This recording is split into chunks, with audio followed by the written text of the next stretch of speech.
a little furry friend. Nice.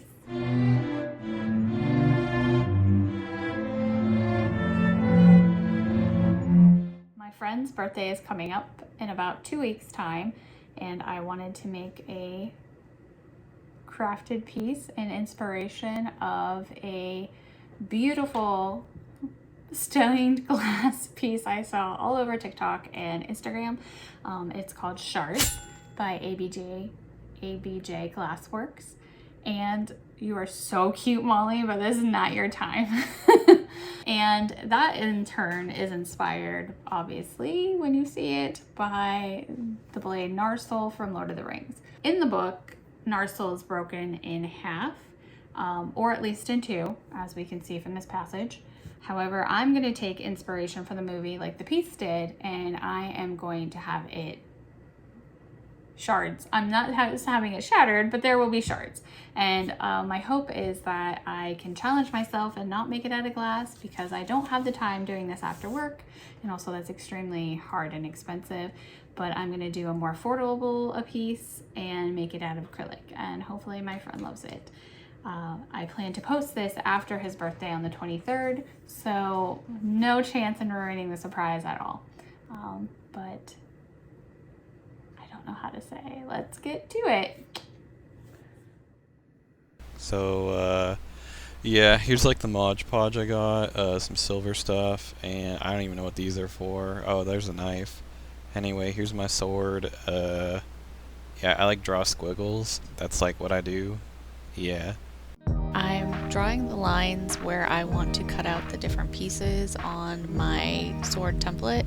I just took a standard image that I found online, but to get the pieces correct and broken up on where I will be connecting them, I thought it'd be easier to do some lines that I can lay the acrylic on. Don't want to have too many pieces and make the piece too long, but don't want to cut it too short.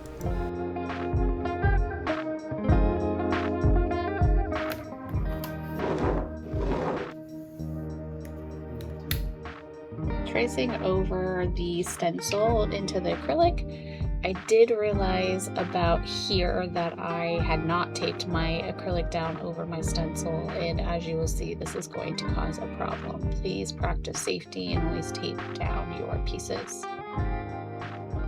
So this is right where I realized I really fucked up.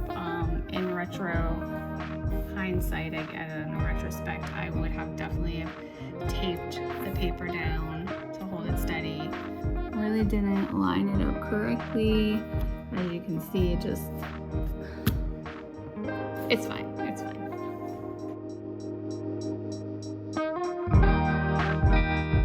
I'm cutting where the highlights essentially are. Moving on to the rest of the sword and all the other little details. I'm not going to bore you with showing everything. It's basically rinse and repeat at this point, just following along with the stencil. I cut a kind of basic shape, just trying to test out the tool. Did a good job. It was a little bit more difficult to use than I anticipated. With the 1/8 inch thick, I wasn't sure if it would cut through. It did leave a lot of sharp edges, but I think what I can do is I can just take this sander, put it down. But my saving grace is going to be the fact that we're going to coat the shards in hot glue, and then buff the silver mica on them to make it look like soldering for the lead glass, the faux lead glass. So we'll see. So it's been a couple days. Oh shit, what was I gonna say? Okay, so it's been a couple days, but I have some time off of work today, and I'm going to jump back into the project. First things I'm gonna do is I'm gonna test out the soldering, the faux lead soldering look around the glass pieces. So I have a couple pieces that I'm gonna test them on. I had a couple different options and I wasn't sure which one would be great. I'm thinking that the black hot glue with the silver mica powder buffed in may give me the best option, the best look. as the best option. The other options I considered was a silver hot glue, then putting a black mica powder on it, and then also doing a clear hot glue, painting it silver, and then doing a black ink wash. Thought that might be a little too messy though. I'm thinking this is probably going to give me the best, most accurate look for the faux stained glass.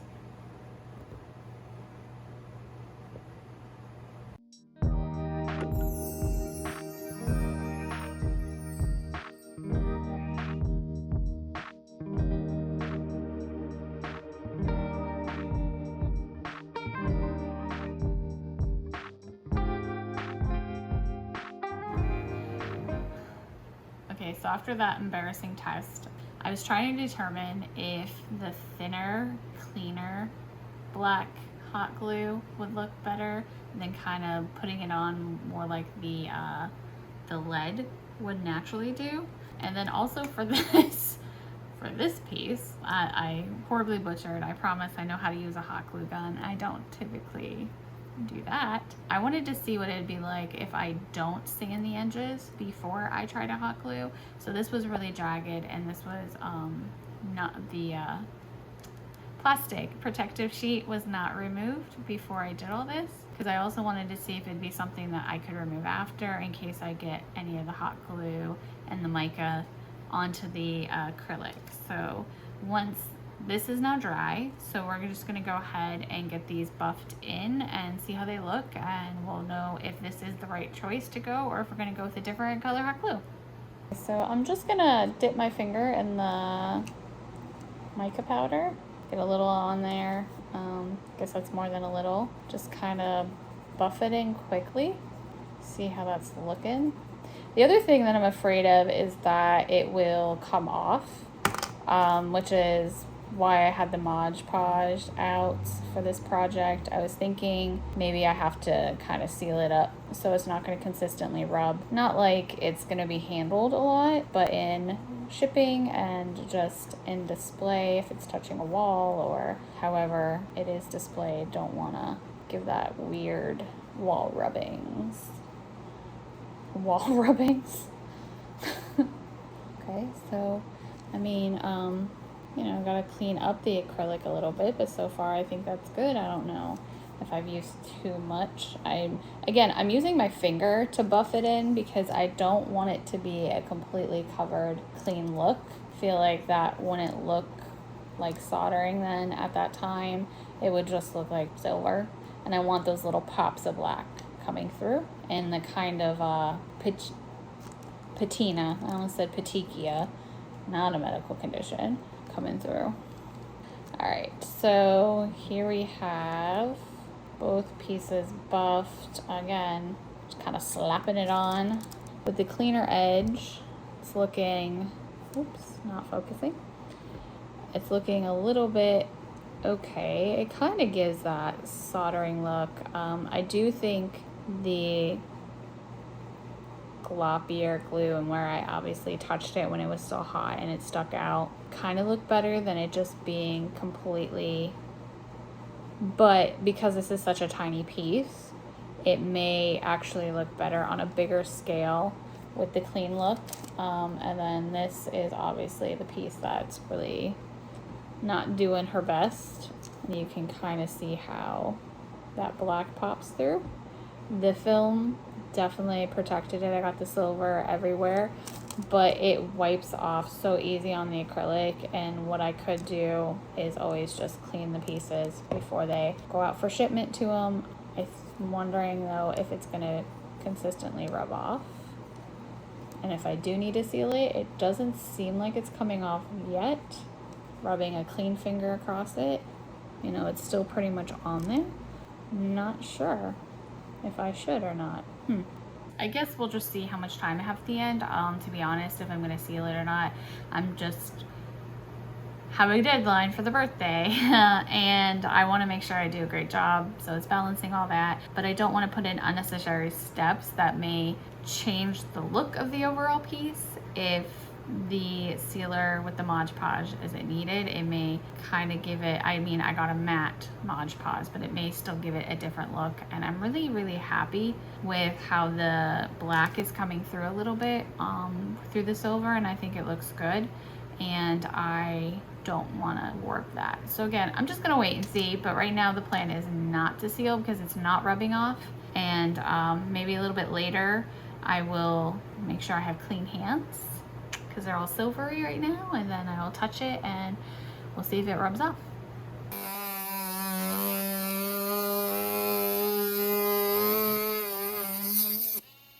Okay, it's been a few days, a few more days, and all the main pieces are cut out. Still need to put in the brakes, but what I need to do next is sand down the sides to kind of take away all the little bits where it melted with the blade.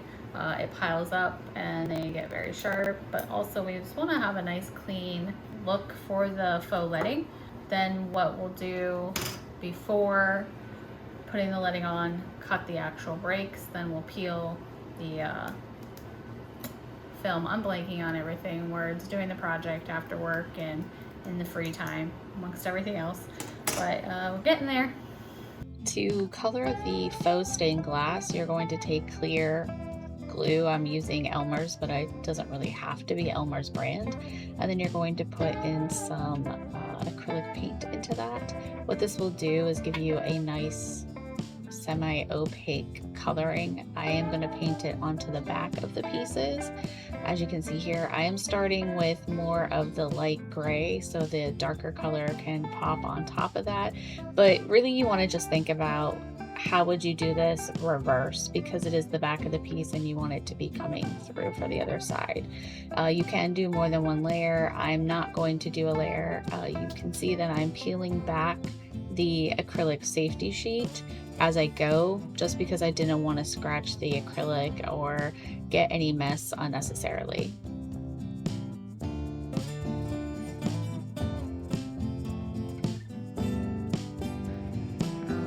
Just woke up, have the day off, so we're gonna do a final day push. Got a couple of the pieces to still put the lead soldering on, and just finish it up, string it together, and I think we should be good to go. Just gotta have it done in time to ship out for the birthday. So I'm gonna slap some moisturizer on this face, get some coffee, and get to work. Oh, kitty. Okay, so the paint's completely hardened and I wanted to show you the back side, and then this is what it's going to look through on the other side.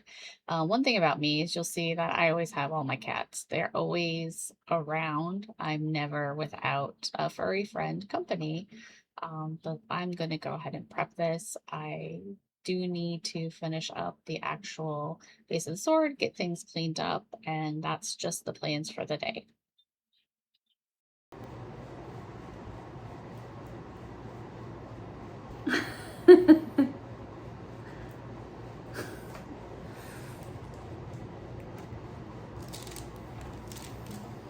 Very cute for you. Okay, here you can see that I have all the plastic off.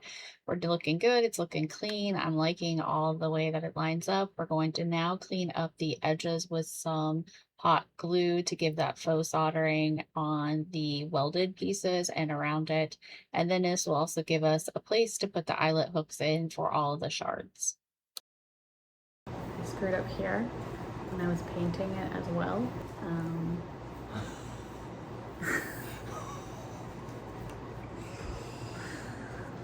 Oh, that looks so bad. Contemplating what to do.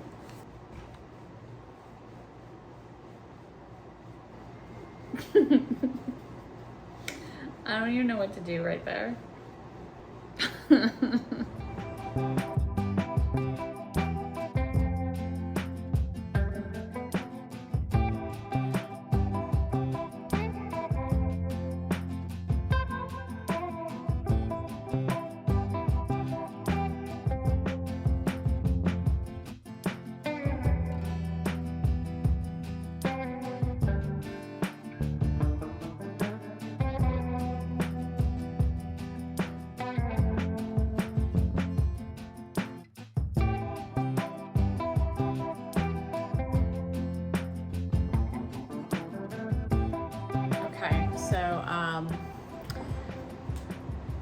Went to go clean up the silver from you know, on the blade and other areas, and realized forgotten to put the hooks in that I had for the other pieces before I buffed in the silver. So I'm gonna have to do that now. Really, I just need one at the top for the piece to hang, but I have to get the hooks at the bottom here to match up with the piece here. So I'm gonna do that first and then buff in some more silver because I'm probably gonna need to use the glue for that, and it's a learning process. I'm going to first start buffing out off the silver while it's dry from the pieces, because it just, in my head, that it's just easier to clean up and it's powdery. Happy with the way that the stained glass parts came out, except for there seems to be quite a bit of air bubbles. These cotton pads are just getting shredded, but this looks like it came out pretty clear. 6 more pieces to go.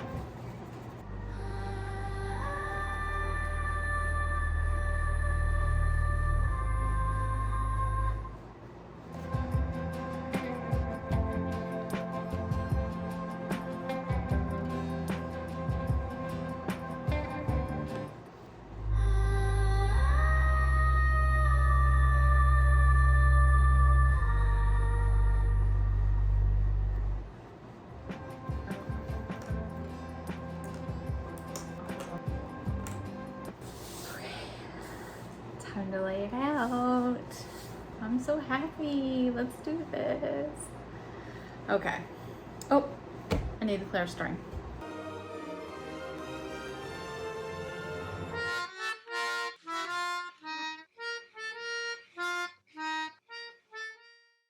This piece was actually completed back in 2024. It was built as a Lord of the Rings gift, and after it was finished, it just kind of sat a while, and honestly so did the footage, which feels kind of fitting. Some things don't just get made, they take time to be seen, shared, enjoyed, and fully finished in all the different ways. As for the piece itself, it finally found a home on a wall here in 2026. So in a way, this isn't a build video, it's more of a project time capsule, a video of where I was when I started it and where I am now when I finish it. This video took me a long while to put together, and not because the project was ongoing, but because I was learning how to edit, figuring out my style, and dealing with a lot of hesitation around sharing things publicly and more openly. If you enjoyed this, I'm Jess. This is Jess Quest. I try things, I build things, and essentially figuring out life, restarting all over again.